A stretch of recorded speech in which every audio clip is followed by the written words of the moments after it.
Est-ce vraiment possible d'être libre?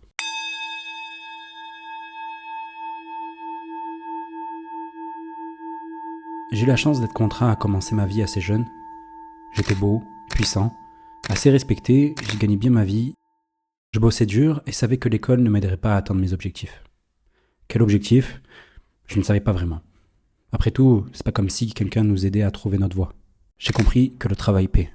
Et mon environnement à ce moment-là ne m'encourageait pas vraiment à penser autrement. Et proposait même des alternatives qui marchaient vraiment. La tête pleine de rêves, j'avais donc deux choix à faire. Partir dans le salariat, ce que je m'étais promis de ne jamais faire, par réflexe quasi instinctif, mais c'était une voie plus sûre, et pourrait me convenir en vue des nouveaux modèles qu'on nous présentait. Ou prendre le chemin mystérieux et de tenter de me frayer un passage dans l'entrepreneuriat, à une époque où peu de choses étaient documentées, où beaucoup retenaient de l'information pour en vivre. J'ai donc choisi une voie entre les deux, une sorte de mix. Je me suis laissé 1 an pour apprendre de ceux que je pensais être les meilleurs en France, puis je montrais mon projet. Mais au fond de moi, je le savais, j'avais fait un pacte avec le diable. Et ce pacte m'aura enchaîné pendant 5 ans, contrairement aux 1 an initiaux dont je m'étais promis de faire. Comme dirait l'autre, à qui troque sa liberté pour sa sécurité ne mérite ni l'une ni l'autre. Les premiers signes d'alerte furent la prise de poids, la négligence de ma santé, la caféine à des heures impossibles, la cigarette pour décompresser, puis le Covid est arrivé et le monde s'est arrêté. Et seul avec moi-même, le constat était dur à avaler, et ça a empiré. Je me suis fait virer, ou plutôt j'ai attendu qu'on me vire, passer de boîte en boîte, en sachant très bien que c'était mort d'avance. On peut pas m'en vouloir. Après tout, je venais de sacrifier 5 ans de ma vie pour une chimère. La nuit était devenue mon quotidien. Et je me laissais m'endormir, tout doucement. Mais le sommeil est propice à une chose, le rêve. Ou plutôt pour moi, des visions. Un homme, seul dans le désert. Une femme, un oasis. Et je me suis rappelé de moi, il y a 5 ans. Il était encore vivant. C'est tout ce qui me restait de pur. Je me suis donc laissé emporter par le flux. Et c'est là que j'ai vu le désert, les chaînes qui me retenaient d'avancer, reliées au loin à l'homme que je voulais devenir. Et c'est en sentant le poids des chaînes d'un côté de mon corps que je l'ai vu. L'enfant que j'étais. J'étais à la croisée des chemins. Il a fallu que je vive tout ça pour en arriver là, ou j'ai toujours évité ce moment jusqu'à présent. Je le savais, aucun retour en arrière n'était possible. Derrière moi, le feu ardent de ma dépression me poussait vers l'océan inconnu de possibilités, alors j'ai pris ce que j'avais dans un sac à dos et décidé de marcher. Après tout, je n'avais plus rien à perdre et surtout, plus rien à prendre là où j'étais. J'ai donc entrepris de traverser le Maroc à pied, avec une idée simple, rejoindre le désert. Si je devais mourir pendant le voyage, je l'accepterais. Si j'en revenais vivant, le message serait clair. Et je t'ai tout documenté. C'est la première vidéo de ma chaîne YouTube et c'est là que tout a commencé pour moi. Rien ne s'est passé comme prévu. Mais paradoxalement, tout s'est très bien passé. Et je suis revenu avec un seul enseignement. Dieu est grand. J'essaie d'obtenir du coup ce que j'ai toujours voulu, la liberté. Si on définit la liberté comme l'addition de l'autonomie et de l'indépendance, alors c'est faire ce que tu veux, quand tu veux, où tu veux, avec qui tu veux. C'est mon projet. Et je l'ai appelé le projet Ouria. Alors voici mon but avec toutes ces vidéos. Conquérir ma liberté, partager la vérité de ce monde pour mourir en homme de Dieu et accomplir, je crois, la mission qui m'a été donnée. Je suis un aspirant de la sagesse et voici ce qui s'est passé dans ma vie cette semaine. Allez, let's go. Bilan de la semaine. Enfin, bilan de la semaine, bilan de février surtout. C'est ça qui est hyper important. Et on va directement commencer avec le sujet qui, je pense, est le plus important parce que maintenant, je ne fais plus le bilan physique en premier. Je fais le bilan spirituel en tout premier parce que pour moi, c'est le plus important. L'objectif, c'est de purifier mon âme. Ultra important. Et en plus de ça, jour hyper important parce qu'on est le dimanche 2 mars. Il est 7h55 du matin. Je me suis levé super tôt parce que c'est le ramadan et du coup, je suis allé prier à la mosquée, etc.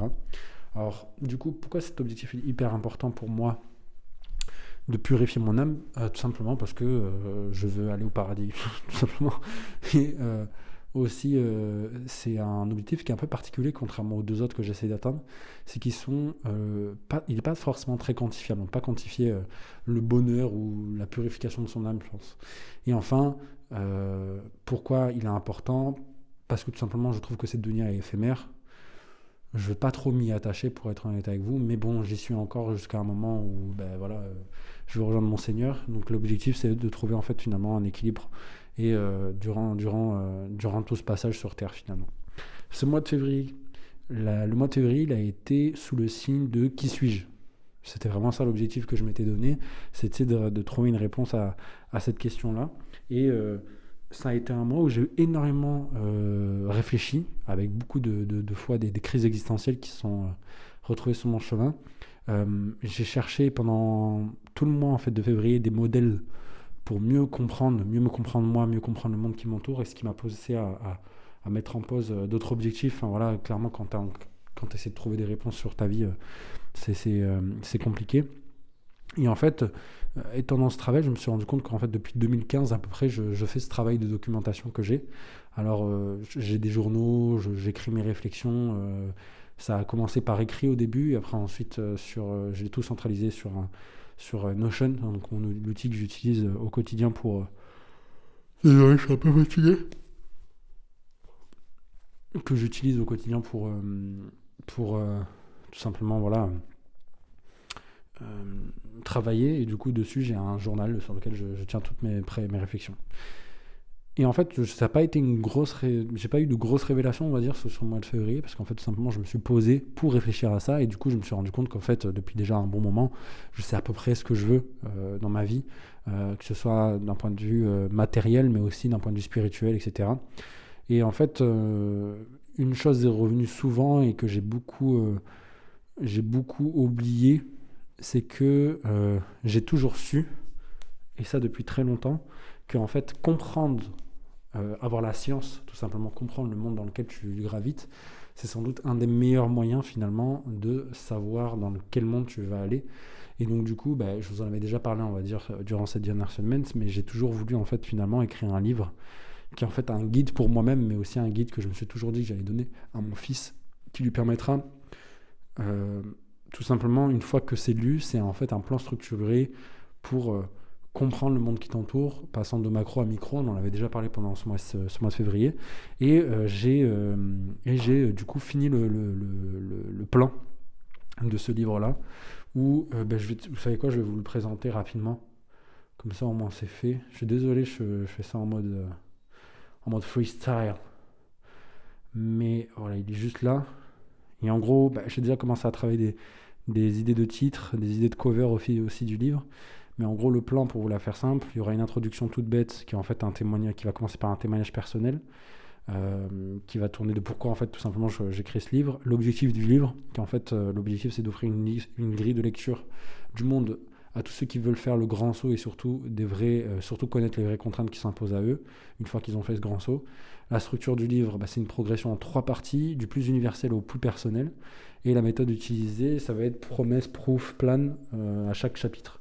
Donc la première partie, c'est les lois universelles, ce qui nous contraint tous. Et la question que je vais essayer de répondre dans ce chapitre, c'est quelles sont les règles du jeu auxquelles personne ne peut échapper. Et en gros, l'objectif, c'est qu'à la fin de ce chapitre, c'est de présenter finalement les grandes lois de l'univers dans lequel Elon Musk, le clochard en bas de ma rue, moi, et en passant par tous les gens en intermédiaire entre ces gens-là, ce sont des lois dans lesquelles on sera totalement contraint, on ne peut pas passer outre. Après, ensuite, c'est la société, le jeu dans lequel on évolue. Et donc, du coup, ça va être un chapitre qui va être en 3 parties aussi, qui va être qu'est-ce qu'on a hérité, donc quelle a été en fait rapidement l'histoire de notre humanité sur les dernières années, la structure du pouvoir et du contrôle, en gros, dans quelle situation on est actuellement, et enfin, vers quel futur on se développe.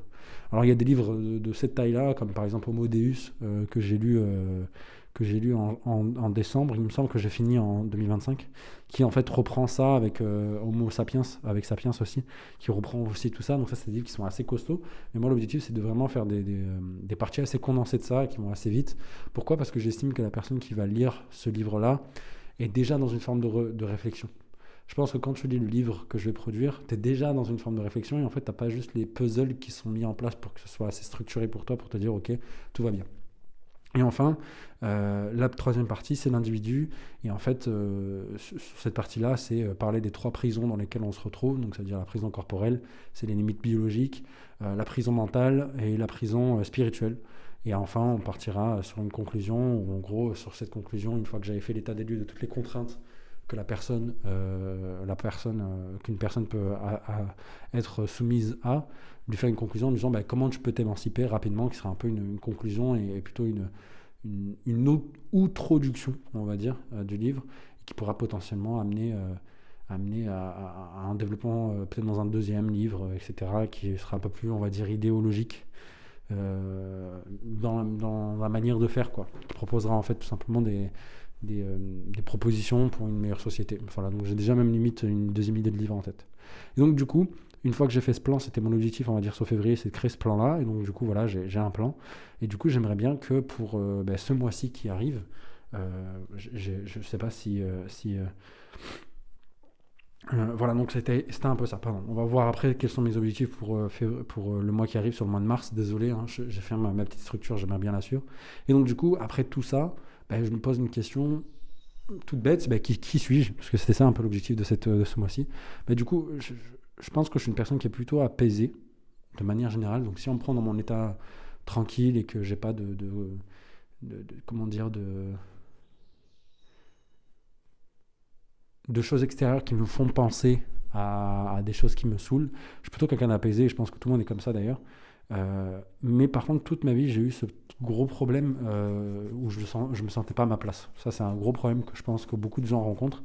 C'est que c'est très dur pour moi, et depuis très longtemps, de me sentir à ma place.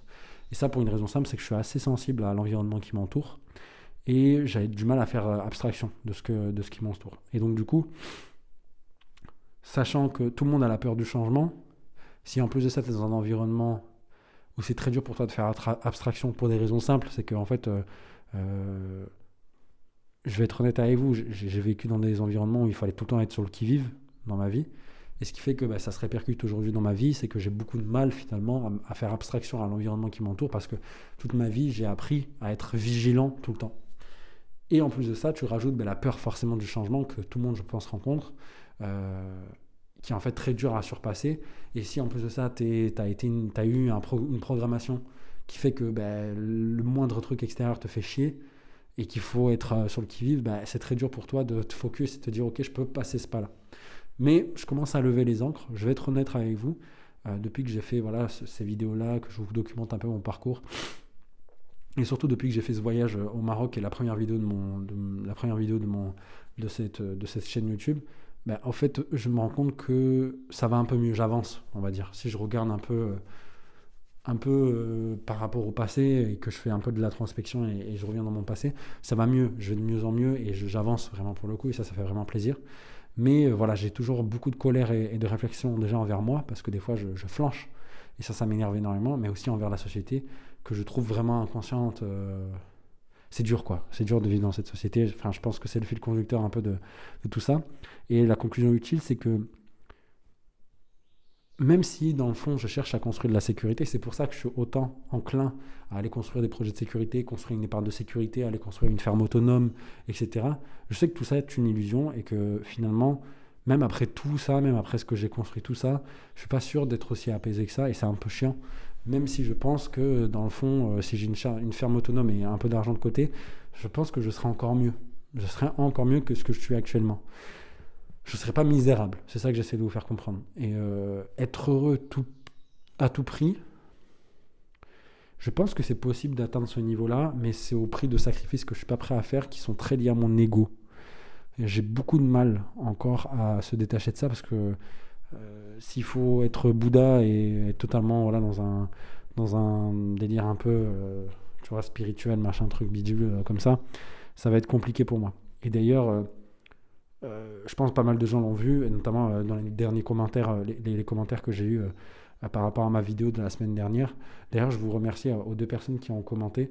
J'ai lu vos commentaires, et d'ailleurs, je tenais à vous remercier, parce que vous avez été de très bons conseils dans la plupart de ce que vous avez dit. Et je vais juste les re-regarder, désolé. Mais théorie spirituelle et réalité, je crois ça, et réalité, et religieuse. Théorie spirituelle et religieuse. Je vais être honnête avec toi, j'ai pas vu tes vidéos, mais je vais passer dessus. parce que en fait, je viens de me rendre compte maintenant que tu as une chaîne YouTube. Donc je vais passer dessus, mais en tout cas, genre n'hésite surtout pas à m'envoyer un message sur Instagram, ça me ferait extrêmement plaisir de discuter avec toi pour le coup. Donc théorie spirituelle et réalité, et Max Phil aussi, ça me ferait extrêmement plaisir, parce qu'en vrai, tu dis pas mal de choses qui sont vraies, notamment le fait qu'en fait, tout a été déjà écrit et que finalement, il faut juste se replonger dans les spiritualités et lire. Et je suis totalement d'accord avec toi, et d'ailleurs, je le sais déjà, mais merci en tout cas, ça m'a fait un... J'étais un peu down, on va dire. J'étais un peu en bas d'un point de vue mood. Voilà, j'étais pas au top parce que j'avais regardé des films et regardé des choses qui m'ont fait énormément réfléchir et qui m'ont mis dans une position où je me rendais compte de ce que je manquais, etc. Et ça m'a mis mal. Et en même temps, j'étais très reconnaissant d'avoir ce que j'avais. Donc, du coup, bref, j'étais en pleine réflexion. Vous le sentez bien quand je regarde dans cette vidéo. Et du coup, t'as totalement raison aussi, Maxfield. Et franchement, j'ai envie de te dire, t'as totalement raison aussi, théorie spirituelle, sur le fait qu'à la fin, en fait, le pourquoi, c'est finalement détruire le mental. Et pour ça, je vais préparer une nouvelle lecture que j'ai sur Mars. Et notamment, je vais aller le chercher. Est-ce qu'il est là? Il doit être là normalement. Il est là. J'arrive tout de suite, ok? J'ai fini ce livre-là. Parce que ça va être un peu la transition que j'ai fait par rapport à ce que vous m'avez dit. C'est qu'en fait, le message que vous m'avez tous fait passer en commentaire, et je vous en remercie de me faire un bon rappel là-dessus, c'est de lâcher prise. Et c'était un peu l'objet du livre que j'ai fini ce mois-ci, que j'ai commencé en début de mois, qui s'appelle Letting Go de David Hawkins, qui est un très... Attends, je l'ai tenu à l'envers, je suis un con. Donc c'est ça, comme ça. Letting Go de David Hawkins. Alors, c'est un très très bon livre, qui est très bien, qui est en fait un bon rappel et surtout une bonne suite à Transurfing que j'ai fini le mois dernier et aussi un petit rappel à Le pouvoir de l'instant présent. Donc c'est un livre qui est un peu plus scientifique, qui rentre un peu plus en détail. Le pouvoir de l'instant présent, c'est plus un livre qui est assez universel, on va dire, et c'est pour ça qu'il est très puissant. Et ce livre-là rentre un peu plus en profondeur parce que c'est un psychologue qui l'a écrit. Et c'est assez intéressant parce qu'en fait, il parle d'une méthode que si tu l'appliques, techniquement parlant, tu ne devrais plus souffrir. Et en gros, pour vous la faire simple, c'est comme les états de méditation en pleine conscience. Vous savez, quand vous méditez en pleine conscience, vous regardez vos pensées, vous ne les jugez pas, et vous essayez de ressentir finalement l'émotion sous-jacente qui fait naître cette pensée, et de la comprendre sans la juger elle aussi, et à la fin pour libérer cette énergie et ne plus laisser cette pensée négative vous atteindre. Et c'est un peu ça, mais en fait au quotidien. C'est appliquer ce grand principe non pas dans une méditation, mais au quotidien. Et donc du coup, je ne le conseille pas des masses, je vais être honnête avec vous. La seule chose qui est intéressante vraiment dans ce livre, qui est vraiment vraiment intéressante, c'est ça. C'est The Map of Consciousness. Alors je suis désolé, je ne sais pas si on voit bien, mais en gros, c'est la cartographie des différentes émotions, etc.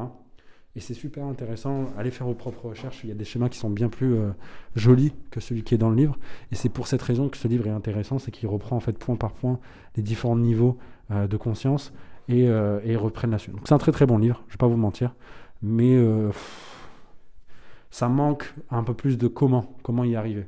Savoir qu'il ne va pas trop dans le détail sur comment on peut appliquer ces choses-là, il n'y a pas une vraie méthode possible de faire, donc encore une fois tu vas me dire oui, lâche prise par rapport au comment, cherche plus à essayer d'expérimenter à ta manière, je suis d'accord, mais il faut quand même une petite initiation. Je ne suis pas contre une petite initiation dans ce livre, et c'est vrai qu'elle est un peu minime, elle est discutée même pas en 3-4 pages dans ce livre. Alors le nouveau livre de ce mois-ci, c'est tout bête, c'est un livre que j'ai déjà lu, on va dire, 2-3 fois, il est dans ma chambre, c'est Le pouvoir de l'instant présent, je ne l'ai pas sur moi, de Eckhart Tolle. Alors il est ultra connu dans le monde du développement personnel, c'est un peu la Bible, on va dire, limite de ce monde-là, que je vais relire, car en fait, je pense, sur ce mois de Ramadan, avec en parallèle le Coran. Il faut savoir que je lis le Coran tous les jours, au minimum 30 versets. Je pense que rajouter ça en fin de journée, avant de dormir, de lire ce livre-là, c'est cool, parce que je lis tous les matins le Coran, et j'aimerais bien relire ce livre pendant ce mois de Ramadan, parce que c'est un livre qui m'a fait énormément de bien, et qui, dans mon passé... m'a apporté beaucoup de bons, et encore une fois l'environnement extérieur m'a tiré de ça. J'étais avec une copine à l'époque, et quand j'ai lu ce livre, j'étais vraiment j'avais atteint un niveau de conscience qui était assez incroyable, genre j'avais l'impression de voir à travers les choses. Je ne peux pas vous expliquer, c'est très compliqué à expliquer, mais c'est un des premiers livres de développement personnel que j'ai lu, donc forcément l'impact a été 2 à 3 fois plus fort pour ça. Et c'est vraiment, encore une fois, l'environnement qui m'a extirpé de cette, finalement, de cette lumière qui m'a entouré au quotidien. Voilà que j'y retourne en fait, 5, presque 7 ans, 8 ans plus tard, presque 10 ans plus tard, euh, à ce livre en fait. Et je pense qu'il va me faire énormément de bien, surtout pendant ce mois de Ramadan où on jeûne, etc. Mais bref, engagement pour mars, et du coup mes objectifs pour mars, en dehors de ce que je vais me donner pour le Ramadan, donc je vais faire vraiment les objectifs, on va dire, liés à cette dunya. Donc ça, c'est l'écriture avancée de l'introduction du livre. J'aimerais vraiment travailler sur ça, sur ce mois de mars, ça va me faire extrêmement de bien. Si en plus de ça, je couple la spiritualité liée à l'islam, et parce que voilà, on jeûne, etc. Le livre, le pouvoir de l'instant présent, plus l'écriture dans l'introduction, qui est en fait, finalement, l'introduction d'un livre qui parle, comme je vous l'ai présenté, c'est en fait finalement écrire noir sur blanc qui suis-je. Et c'est vraiment en fait choisir les bons mots qui en fait expliquent pourquoi au final j'écris ce livre. Et enfin, le deuxième objectif, c'est structurer les notes que j'ai en fait depuis maintenant des années et des années. C'est l'objectif, c'est de les structurer et de faire en sorte de les rendre utilisables dans le cadre de mon livre. Et enfin, j'aimerais en fait aussi apprendre un peu plus de Delija. Il faut savoir que moi, là, j'ai rajouté 100 nouveaux mots cette semaine. Après une 100 nouveaux mots, en fait, c'est compliqué parce que ChatGPT galère à créer la liste de 10 mots, de 100 mots, etc. Mais là, j'ai remis un patch à peu près de 77 mots en Delija que je vais apprendre encore une fois tous les jours. Je apprends 100 nouveaux mots avec une application qui s'appelle Anki App, qui est en fait des flashcards. Je ne sais pas si vous connaissez ces méthodes. Donc ça, c'est un peu un deuxième objectif annexe que je m'étais donné. Enfin, pendant ce mois de Ramadan, je ne veux pas de porno, pas de masturbation. Désolé maman, je sais que t'aimes pas que je parle de ce sujet, mais c'est la vie d'un homme et c'est super important, il faut en parler. Et donc voilà, pas de trucs bizarres liés au pizizi, comme dirait Tigibus dans La guerre des boutons. Et enfin, objectif pour ce Ramadan, donc le plus important, c'est que franchement, je vais passer le Ramadan seul. Il faut que vous sachiez un truc, c'est que moi et ma femme, on ne vit pas encore ensemble, mais on se voit, elle vient à la maison parce qu'on est mariés, donc il n'y a pas de problème par rapport à ça, on peut se voir, c'est totalement halal de se voir à la maison. Et il faut savoir que elle, chez elle, ça se passe moyennement bien, mais moyennement bien, on va dire. En fait, ça se passe très bien par rapport à beaucoup de monde sur Terre, mais disons que ses parents, voilà, on est au Maroc, c'est un peu à l'ancienne, du coup, quand elle rentre à la maison, il faut qu'elle aide, et en plus de ça, c'est la grande sœur. Donc forcément, il faut qu'elle aide beaucoup à la maison. Et c'est vrai que quand toi, t'arrives et que t'es plutôt ouvert d'esprit, que t'es pas trop chiant, que tu demandes pas grand-chose et que t'es franchement, t'es pas un connard, tu vois, ben, quand elle vient à la maison, la première chose qu'elle a envie de faire, c'est de passer du temps avec toi. Et moi, c'est pareil. Et donc, du coup, on revient un peu au sujet que je parlais précédemment, lié en fait à l'environnement. Il faut que vous sachiez que moi, pas grand-chose me déconcentre, hein, je vais être honnête avec vous. Et donc, du coup, et c'était un peu aussi pour ça ce mois de février qui n'a pas été très productif d'un point de vue boulot, c'est qu'en fait, notre routine de vie, à moi et elle, n'est pas optimale pour qu'on puisse réussir d'un point de vue financier, on va dire. Alors, moi, si vous voulez, le monde parfait, c'est la routine que je vais avoir là pendant ce Ramadan, ok, que je vais vous présenter juste après, ne vous inquiétez pas. Vous allez voir, c'est plutôt carré, ok. Donc, dans l'idée, c'est ça, le monde parfait dans lequel j'aimerais graviter, c'est celui que je vais vous présenter là. Bref, il est 8h14, bref, je vais revenir là-dessus. Et donc, du coup, ce qui fait que, en général, elle arrive à la maison à 10h. Moi, à 10h, il faut que je commence à travailler. Je suis déjà... parce qu'en fait, justement, je réfléchis beaucoup parce que, justement, je ne travaille pas. Donc, le soir, je me couche tard. Et donc, du coup, bref, tout ça, on va en parler juste après. Mais en gros, dans l'idée, ma routine n'est pas incroyable. Et là, en fait, étant donné qu'après le Ramadan, on va s'installer ensemble, et que pendant ce mois de Ramadan, je vais être tout seul parce qu'en fait, elle retourne chez sa famille. Je lui dis, retourne voir ta famille. C'est ton dernier mois avec eux, c'est ton dernier Ramadan. Il faut que tu passes du temps avec eux, etc. Et donc, du coup, je me retrouve tout seul, ce qui fait que je vais pouvoir construire une routine incroyable. Et j'ai déjà bien commencé parce qu'on est dimanche et j'ai déjà bien appliqué cette routine. Et j'espère que ça va continuer tout le long du Ramadan, que Dieu me renforce dans cette routine. Donc, premièrement, moi, j'aimerais me réveiller à 5h. À 5h, je bois, je fais un petit snack et je vais à la mosquée prier Fajr. De la mosquée après Fajr, après la prière. Donc déjà, je peux revenir un peu plus tôt à Fajr pour faire 2 rak'at, 4 rak'at, la rak'at de salutation, rak'at surrogatoire qu'on peut faire avant aussi. Puis prier les 2 rak'at de Fajr. Après ça, je sors mon téléphone, je lis le Coran, je lis les 30 versets du Coran que je dois lire tous les jours. Et j'apprends mes mots de Déjà. Ensuite de ça, l'idée, c'est que à peu près à ce moment-là, il sera 6h, 6h30 peut-être, c'est aller marcher ou faire mon sport. Là, étant donné que je viens de rentrer d'une marche, pendant 1 heure, je suis allé marcher jusqu'au bord de mer, et je viens de rentrer, je me suis posé, j'ai terminé ma vidéo YouTube, et là, je fais du coup maintenant cette vidéo avec vous. Et l'idée, c'est qu'en rentrant, je rentre, il est à peu près 7h30. 7h30, je m'habille, je fais une petite méditation de 10 minutes, même si j'estime que en fait, la prière est une forme de méditation pour moi, mais peut-être rajouter une forme de méditation rapidement. Et enfin, vers 8h, commencer le travail, c'est-à-dire en gros, commencer les appels pour mon business. Je fais ça jusqu'à midi 30, on va dire, parce qu'en fait, on a une heure de décalage avec la France, sachant que je travaille avec la France, donc du coup, là il est 9h19, et j'aimerais commencer à 8h pour que je commence mes appels dès 9h. Une fois que ça c'est fait, à midi, je fais une sieste. Donc, il faut savoir, à midi 30, je prie Dhor et après, je fais une sieste jusqu'à, on va dire, 13h, 13h30. Et je reprends mes appels, encore une fois, jusqu'à 17h ou avant, si j'ai des rendez-vous, par exemple, de closing, etc. À partir de 17h30, c'est faire 10 000 pas ou aller courir. Parce que pendant la période de Ramadan, il faut savoir que les deux périodes de sport, je vais les inverser. Alors, soit c'est le matin, soit c'est le soir. Soit le matin, je vais courir hors période de Ramadan, soit c'est le soir pendant la période de Ramadan. Donc du coup, là, à 17h, 17h30, je vais aller courir 30 minutes, comme je fais d'habitude. Je rentre, je me douche et je me prépare pour faire iftar, c'est-à-dire en gros prendre des dattes et de l'eau et aller me diriger à la mosquée pour du coup rompre mon jeûne à la mosquée et prier directement après Maghrib pour ensuite rentrer chez moi et manger mon vrai repas pour enfin revenir à Aïcha et faire du coup Taraweh. Donc ça serait ça l'objectif un peu de ce mois de Ramadan, c'est ça l'objectif que je me suis donné. Bref, pour revenir ensuite de ça, on a terminé la partie spirituelle, on va passer maintenant au bilan physique. Donc l'objectif de ce mois, c'était d'atteindre 14% de body fat. On n'y est pas arrivé. On n'y est pas du tout arrivé. Parce que l'objectif, c'est d'atteindre 10% de body fat pour mon anniversaire. Et ce mois-ci, c'était d'atteindre 14% de body fat. Et cette semaine, c'est d'être à 14% de body fat. C'était ça mon objectif. Alors, je vais être honnête avec vous. On est loin du compte. Ça fait 2 semaines que j'ai lâché pour les raisons que je vous ai expliquées avant. C'est qu'en fait, c'est très dur pour moi. En fait, je ne vais pas me trouver d'excuses, ok ? Mais je vais vous donner les raisons pour lesquelles je ne suis pas rentré finalement à fond dans cet objectif. La raison, elle est très simple. C'est que, premièrement, je me suis couché très, très, très, très tard.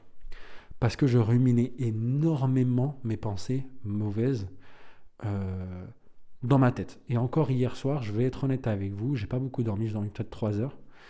Et je vais être honnête, dans ma tête, ça a ruminé énormément sur des trucs de merde. Et j'ai vraiment du mal à le faire. Et ça, je compte sur Le pouvoir de l'instant présent, ce livre-là, pour m'aider à essayer de tuer à ça. Parce que c'est d'ailleurs, en fait, je me rappelle très bien d'avoir lu ce livre. Et c'est une des choses qu'il a réussi à faire, c'est m'aider à essayer de tuer le mental. Pas le tuer, mais faire taire le mental. Et c'est vraiment grâce à la méditation, etc. Et c'est pour ça que je ne compte pas lâcher la méditation de sitôt. Et m'y mettre une bonne fois pour toutes. Et c'est d'ailleurs dans mes objectifs quotidiens, dans mon tracker d'habitude, que j'ai changé notamment pour ce mois de Ramadan. Ensuite, je me suis du coup réveillé très tardivement, ce qui me donnait aucune routine pour bien lancer ma journée. Étant donné que j'avais pas une bonne routine et que je savais bien que je commençais ma journée tard, ça me mettait dans un mauvais mood. Et là, boum, qui arrive à la maison, ma femme, qui est juste adorable, qui sont bons et qui est très jolie, avec un grand sourire, et qui elle aussi veut passer du temps avec moi parce que, comme je vous ai expliqué, avec sa famille, ça va pas ouf. Et là, je vous avoue, 2 polarités exactement les mêmes qui s'approchent, ça risque pas de se décoller, tu vois. On va pas se mentir, ça se colle et ça ne veut rien faire à part se coller.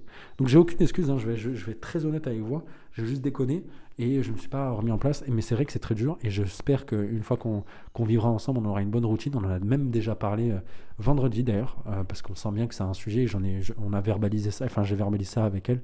Et franchement, je dois dire qu'avoir une femme comme la mienne, c'est vraiment cool parce qu'on peut, par rapport à d'autres relations que j'avais avant, on peut vraiment parler. Et tout de suite, on met des choses en place pour avancer. Et donc, du coup, voilà, ce mois de Ramadan, on s'est dit, on le passe chacun de chez soi, on fait en sorte de se remettre dans une bonne routine. Et après, à partir de là, une fois qu'on vivra ensemble, on pourra avoir notre propre routine. Et ça, c'est super important. Donc, le plan d'action, en fait, on va rien changer, parce qu'en fait, on connaît déjà ce qui va marcher, c'est avoir plus de 70% de taux d'appel, d'appel, je suis en traumatique. J'ai un Whoop qui me permet de calculer, en fait, la qualité de mon sommeil, désolé pour ce reniflage des plus dégueulasses, et j'aimerais avoir 70% de taux par semaine minimum. Je vais rester à 3000 kcal sur cette semaine, et je vais par contre manger un repas. Il faut savoir que je mange un repas depuis maintenant, la dernière fois que j'ai fait ça, vous pouvez demander, enfin vous pouvez demander, non vous pouvez pas demander, mais ma famille le sait que des fois je mange qu'un repas, ça, c'est un truc que je fais depuis un peu mon moment, qu'on appelle la Warrior Diet, que j'aime beaucoup faire, déjà premièrement pour le, le, le le surplus d'énergie que cela te donne, déjà premièrement, parce que c'est assez paradoxal, et surtout deuxièmement, ça te permet en fait finalement d'avoir une journée sans pause et sans crash au milieu de la journée où tu as mangé des glucides, et c'était un truc d'ailleurs qu'on faisait avec ma femme, parce que comme on avait peu de temps à passer ensemble, on essayait de travailler, et entre midi et deux, on profitait ensemble, parce qu'on aimait manger, moi et elle, et du coup entre midi et deux, on voulait absolument manger ensemble, et du coup ça nous mettait un crash, on tapait une sieste de 2 heures, et on se réveillait, on était comme ça, alors que moi je sais très bien que quand on mange qu'un repas par jour, on a un cerveau qui est ultra disponible toute la journée. Et surtout, c'est ultra pratique parce qu'on peut faire un grand festin en fin de journée. Et c'est très jouissif parce qu'en fait, tu ne manges pas toute la journée. Ta grande récompense, elle est en fin de journée quand tu as fini tout ce que tu avais à faire. Et ça, vraiment, c'est ultra jouissif, vous en rendez pas compte. Donc, c'est un truc que je fais et c'est un truc que j'avais fait à l'époque grâce à Autodisciple, que je shout out parce que c'est grâce à lui aussi qui m'a donné l'envie de lire, etc., des livres de développement personnel. Donc, l'objectif du coup de donc, d'un point de vue voilà, nutrition, on est là, désolé. Et on espère que, voilà, à la fin de mois, j'aimerais que, voilà, à la fin du mois, on soit à combien de temps? J'ai mis combien? C'est combien? Voilà, j'aimerais être à 13% de body fat, sachant que là, aujourd'hui, je suis à peu près à 17%, allez, 18% de body fat, on peut le faire, sachant que c'est pas vraiment 18% de body fat, j'en suis à bien en dessous. Je vais être très honnête avec vous. C'est juste là, j'ai un peu le ventre gonflé parce que je mange de la merde. Mais en gros, dans l'idée, voilà, je pense pouvoir être à 13% de body fat. Bref, en gros, on va faire le nécessaire sur ce mois. On va rester à 3000 kcal. On va peut-être baisser, on verra. Ça dépendra de comment ça se passe pour la semaine prochaine. Et après, à partir de là, on va voir si on atteint notre objectif. D'un point de vue entraînement, je vais faire 10 000 pas minimum par jour. C'est vraiment le minimum. Dans le meilleur des cas, je vais aller courir. Et dans le top des cas, j'ai assez d'énergie pour faire de la musculation, etc. Et du coup, voilà, à part ça, pas grand-chose sur le bilan physique, mis à part que je me suis totalement chié dessus sur ce mois de février. Sur le bilan financier, j'avais un objectif qui était clair, c'est d'avoir 166 euros de côté, parce que j'aimerais atteindre 1000 euros de côté sur le mois dessus, et atteindre 13 907 appels faits. Alors, je sais pas comment j'ai réussi à me mettre de tels objectifs dans la gueule, mais en gros, dans l'idée, c'est assez foutage de gueule, je vais pas vous mentir, c'est un peu n'importe quoi là. Je vais juste faire un truc rapide parce que j'avais pas préparé mes notes. Je suis désolé, je fais ça en direct. Mais sachez une chose, la vie, c'est la vie. Alors là, je meuble, hein. Je dis n'importe quoi. Alors du coup, en gros, pour vous la faire simple, pourquoi je me suis mis ces objectifs financiers? Ils sont très simples. C'est, comme je vous avais expliqué un peu, je vivais dans un environnement où il fallait tout le temps être sur le qui-vive. Et en plus de ça, j'ai assez peur de l'avenir, on va dire de manière générale, de faire les grands sauts. Je suis vraiment... j'ai une aversion au risque qui est assez naturelle, je vais être honnête avec vous, même si j'ai fait des choses qui étaient très risquées dans ma vie. Mais c'est toujours un risque contrôlé. Je savais que j'allais retomber sur mes pattes.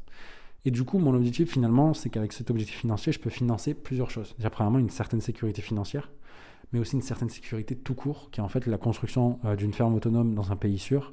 En fait, c'est un refuge pour moi, essayer de me créer un refuge pour moi dans lequel je pourrais avoir un esprit tranquille, sur lequel qui me permet, et sur cet esprit tranquille, pouvoir construire finalement un déploiement d'idéologie, mais aussi de spiritualité dans laquelle je pourrais me rapprocher d'eux et aussi lâcher prise par rapport à pas mal de choses qu'on s'est lâché. Donc, l'objectif, c'est de gagner de l'argent, oui, mais gagner aussi de la sécurité, c'est vraiment ça.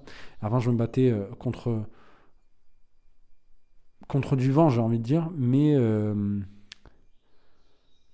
en fait, avant, je pensais que j'avais des choses sur lesquelles je pouvais me battre. En fait, toute ma vie, j'ai essayé de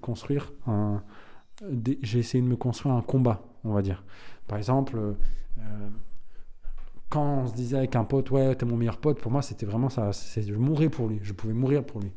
Et pareil pour ma famille, pour moi, c'était mon prénom, tu vois, mon nom de famille, c'est une chose grande et je le pense encore, hein, d'ailleurs. Mais quand les gens de ta famille, eux, sont un peu, vont faire des choses un peu, des fois, médiocres, tu vois, et qui sont pour moi pas en adéquation avec le nom qu'on porte, ben, c'est compliqué de se dire, ok, ben, je me bats pour les bonnes choses. Et on peut vite, très très vite, des fois, se battre avec des moulins à vent.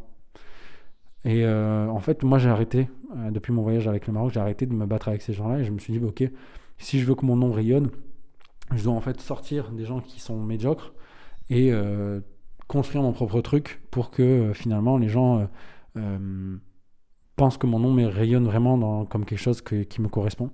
Et enfin, au-delà d'avant, j'avais pas mal de choses qui je trouvais assez éphémères et voilà, finalement, tu étais tout le temps déçu. En fait, toute ma vie, j'ai cherché à être j'ai été déçu jusqu'à un moment. En fait, tu parles à des gens jusqu'au moment où tu parles à des gens jusqu'au moment où enfin, tu parles avec une nouvelle personne, une nouvelle fille, notamment c'était souvent ça, souvent, et des nouveaux personnes qui sont en fait des mecs, tu penses que c'est ton pote, mais en fait c'est pas tes potes, et en fait tu te rends compte que tu t'es menti toute ta vie, et tu peux très vite te dire, ok, j'ai rencontré cette nouvelle fille, ce nouveau gars, c'est quand qu'il va me décevoir, tu vois. Et quand ça, cette mentale, c'est très dur en fait de trouver un combat. Parce qu'on en parlait déjà un peu avant, la semaine dernière notamment, c'est que moi je pense que vraiment le grand problème de cette génération, c'est qu'on n'a aucun sens, on n'a pas de grand combat minimum auquel on peut se rattacher. Et en fait, aujourd'hui, j'ai l'impression que j'ai quelque chose à perdre, notamment grâce à avec ma femme, où j'ai quelqu'un qui en face de moi me donne autant d'amour que je suis prêt à donner en fait à cette personne, et c'est vraiment c'est beau quoi. Enfin, quand tu ressens ça. Et du coup, je trouve que ça vaut le coup de se battre parce que si j'aurais pas rencontré ma femme, je pense que j'aurais été un vagabond. Vraiment pour de vrai. Je pense que j'aurais été un vagabond. Je me serais acheté une moto et j'aurais voyagé dans le monde, tu vois. Battrais les couilles, tu vois. Je dormirais dehors, c'est pas grave, tu vois. Je pense que je serais arrivé à ce niveau-là, là. Genre, si j'aurais pas rencontré ma femme. Maintenant, j'ai enfin quelque chose à perdre et franchement, ça fait plaisir parce que enfin, tu t'organises, t'essayes Enfin, jamais dans ma vie, avant de rencontrer ma femme et avant de faire quelque chose de concret avec elle, je me serais dit de tout seul de moi-même parce que crois pas, c'est elle qui me dit, ouais, mets de côté. C'est de moi-même, je dis, mais attends, mais là, faut financer les trucs, je veux la mettre bien, cette dame, tu vois. Elle est sympa, tu vois, je l'aime beaucoup. Et donc, du coup, naturellement est venu le truc de, par exemple, il faut que je mette de l'argent de côté. J'ai jamais mis d'argent de côté. J'ai très bien gagné ma vie, mais j'ai jamais mis d'argent de côté. Et donc, du coup, c'est important pour moi pour toutes ces choses. Et je me suis mis plusieurs, finalement, objectifs, notamment de mettre 1 000 € de côté et d'atteindre une épargne de sécurité qui correspond à peu près à 12 000 € pour ensuite commencer à investir et enfin financer du coup cette ferme autonome. Donc, ce sera le dernier grand sujet. Je sortirai, vous savez que Ouria, c'est en plusieurs parties. Étape 1, c'est sortir de la survie. J'estimerai être sorti de la survie le jour où j'aurai atteint mon épargne de sécurité. Une fois sorti de la survie, c'est l'abondance. Étape 2, atteindre l'abondance. Et là, à ce moment-là, c'est comment j'investis mon argent. Et enfin, troisième étape, ça s'appellera sans doute devenir intouchable. Et ça, grâce à la construction de cette ferme autonome. Où, en gros, ferme autonome, c'est autonome en tout. Autonome en eau, autonome en énergie, autonome en protéines, en glucides, en tout. Voilà, en tout, en absolument tout. Et un truc fermé, sécurisé, dans lequel personne ne peut rentrer, dans un pays où on ne viendra pas me spoiler mes terrains. Et ça va être tout un sujet, parce que voilà, dans les prochaines années, on sait que ça va devenir de plus en plus tendu d'acheter des terrains. Donc, est-ce que j'ai réussi à mettre 166 € de côté, ce qui correspond à mon objectif sur 2 mois, de mettre 1 000 € de côté? Oui, j'ai atteint ça, je suis très content d'ailleurs. Est-ce que j'ai ouvert mes comptes en banque au Maroc? Alors non, mais ça, c'est pour une raison simple, c'est que j'en ai pas l'utilité en fait pour le moment. Et du coup, j'ai pas envie de me prendre la tête avec ça, parce que pour la simple et bonne raison que j'ai pas à facturer pour le moment des clients. Par contre, à la fin de ce trimestre, oui, j'en aurai besoin, et je pense que ça fera même l'objet d'une vidéo dédiée. On verra si ça vous intéresse. Dites-moi par rapport à l'expatriation au Maroc, etc. Si ça vous intéresse finalement de vous faire une vidéo sur comment ouvrir ses comptes marocains, comment faire son auto-entreprise, etc. Une fois que ça c'est fait, il n'y a pas de souci après ça, je vais ouvrir mes comptes en banque marocain, etc. Et par contre, je pense qu'il y a un truc qui peut être intéressant et qu'on fera ce mois-ci, c'est arrêter le LDDS, qui sont les comptes c'est le livret de développement durable et solidaire, je crois, c'est ça. Et en fait, c'est un livret A. Et je me suis rendu compte que en fait, les livrets A, tu récupères de l'intérêt. Et du coup, c'est riba, il faut pas. Et donc, je pense que ça peut être intéressant que ce mois-ci, par exemple, au lieu de vouloir ouvrir des comptes en banque inutiles qui vont te servir à rien, peut-être ouvrir un autre compte en banque dans lequel je pourrais placer mon épargne de sécurité dans un actif qui, lui, est sécurisé. Et qui, en plus de ça, qui est un actif. Et je pense que ça peut être la première étape. Et je suis en train de réfléchir et j'ai trouvé... Enfin voilà, je pense que je vais lancer des réflexions là, sur cette semaine sur quel actif je devrais acheter et du coup où je pourrais domicilier cet argent qui va être mon argent de côté. Est-ce que j'ai réussi à résilier mon LDDS ce mois-ci? Non. J'ai même pas réussi à ouvrir un compte Boursorama, un nouveau compte courant Boursorama, c'est assez chiant. Un compte courant mais sans carte ni rien, j'ai pas réussi, je sais pas pourquoi.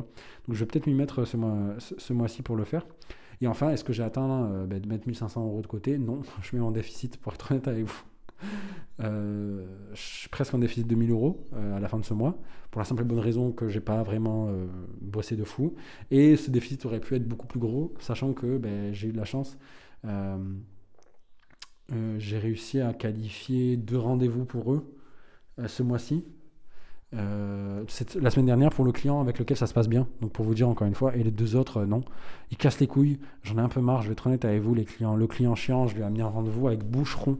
Je sais pas si vous vous rendez compte de Boucheron, ce que je crois que c'est une joaillerie, c'est des mecs qui font des montres à 7000, 8000 euros je crois, c'est ultra cher Boucheron.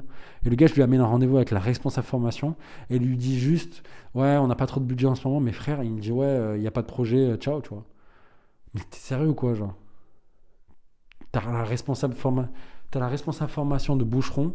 Elle a kiffé passer un moment avec moi au téléphone. Je t'ai pris un rendez-vous avec elle et tu fais des manières. Si, j'en peux plus, genre. Il me casse les couilles, genre. Vraiment, il me casse les reins. J'en peux plus, genre. Vraiment, il me rend fou. Il me rend fou, genre. Par contre, derrière, j'envoie 2 rendez-vous un peu bancals à mon client avec qui ça se passe bien. Et genre, le mec, il me dit oh, merci, mec, trop sympa ce que tu viens de faire et tout. Putain, incroyable, c'est bon, c'est qualifié, tu vois. Genre, alors que c'est bancal de fou, j'adore, tu vois. Enfin, bref. Bon, c'est pas très très grave, je vais pas me plaindre, alhamdoulilah quand même, j'ai des clients, il y a des gens qui galèrent à avoir des clients. Euh, euh, mais bon, voilà, comme je vous ai dit, par rapport au fait que voilà, je me montrais dans une situation ce mois-ci où j'avais pas forcément la meilleure des routines, etc. Là, je suis enfin tout seul, je vais pouvoir enfin me concentrer. Et l'objectif du coup ce mois-ci en termes de finances, c'est notamment mettre de nouveau 83 euros de côté pour arriver à 250 euros mis de côté sur le trimestre. Ça, c'est la première chose. Fermer mon LDDS et trouver une solution pour mettre mon épargne de sécurité dedans. Et après, au-delà de ça, pour mon activité, c'est au total faire 8225 appels à faire, ce qui correspond à 2056 appels par semaine, ce qui est finalement ce que je faisais il y a 2 semaines, si vous vous rappelez bien.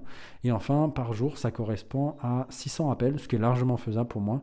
Et pour finir, l'objectif, c'est d'atteindre la fin de tous les packs que j'ai facturés à mes clients.